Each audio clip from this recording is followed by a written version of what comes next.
अभिनेता अल्लू अर्जुन हैदराबाद की चांचलगुड़ा central jail में एक रात बिताने के बाद शनिवार की सुबह रिहा हो गए।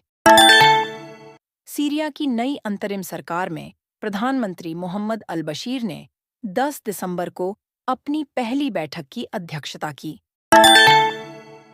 केरल की वायनाड लोकसभा सीट से सांसद बनी कांग्रेस नेता प्रियंका गांधी ने 13 दिसंबर 2024 शुक्रवार को लोकसभा में अपने पहले भाषण में संविधान, आरक्षण और जाति जनगणना का मुद्दा उठाया। भारत और ऑस्ट्रेलिया के बीच एडिलेड टेस्ट मैच तीसरे दिन के पहले सत्र में ही खत्म हो गया था। बचे हुए 2 दिनों में टीम इंडिया के टॉप ऑर्डर के बल्लेबाज नेट प्रैक्टिस करते दिखे। इजरायली सेना का ये मानना है कि ईरान के आतंकी समूहों यानी हमास, हिजबुल्लाह और सीरिया में बशर अल असद की सरकार गिराने के बाद वह ईरान के परमाणु केंद्रों को निशाना बना सकता है। इजरायल इसे अपॉर्चुनिटी के तौर पर देख रहा है। इजरायल तेजी से अपनी तैयारियों को पूरा कर रहा है। लोकसभा में संविधान पर चल रही बहस पर आज प्रधानमंत्री जवाब दे सकते हैं।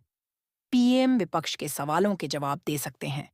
एक दिन पहले कांग्रेस सांसद प्रियंका गांधी वाड्रा ने भाजपा पर संविधान को संघ की नियम पुस्तिका बनाने का आरोप लगाया था।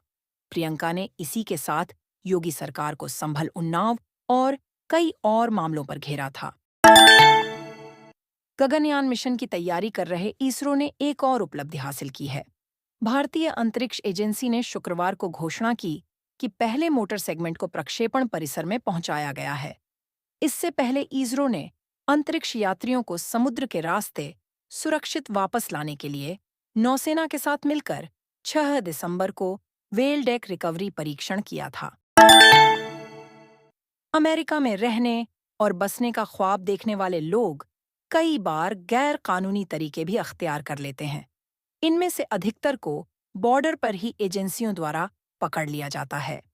ऐसे ही पकड़े गए करीब 18,000 भारतीयों को अमेरिका के डिपोर्ट किए जाने का खतरा मंडरा रहा है। आईसीई की रिपोर्ट बताती है कि पिछले 3 साल में 90,000 भारतीयों को बॉर्डर पर पकड़ा गया है। सीमा पर तनाव के चलते पिछले कुछ वर्षों से चीन और भारत के ठंडे पड़े रिश्तों में अब सुधार के संकेत मिलने लगे हैं। चीन ने भी हाल में कहा है कि वह भारत के साथ मिलकर कार्य करने के लिए तैयार है। चीन का यह बयान कजान में ब्रिक्स सम्मेलन के दौरान मोदी और शी जिनफिंग के बीच द्विपक्षीय वार्ता के बाद आया है।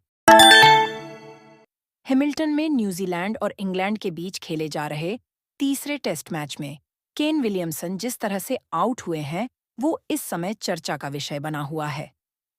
विलियमसन ने खुद अपने पैर पर कुल्हाड़ी माकी है और बचाने के चक्कर में अपना विकेट गंवा बैठे हैं। विलियमसन अर्धशतक की ओर बढ़ रहे थे, लेकिन 6 रनों से चूक गए।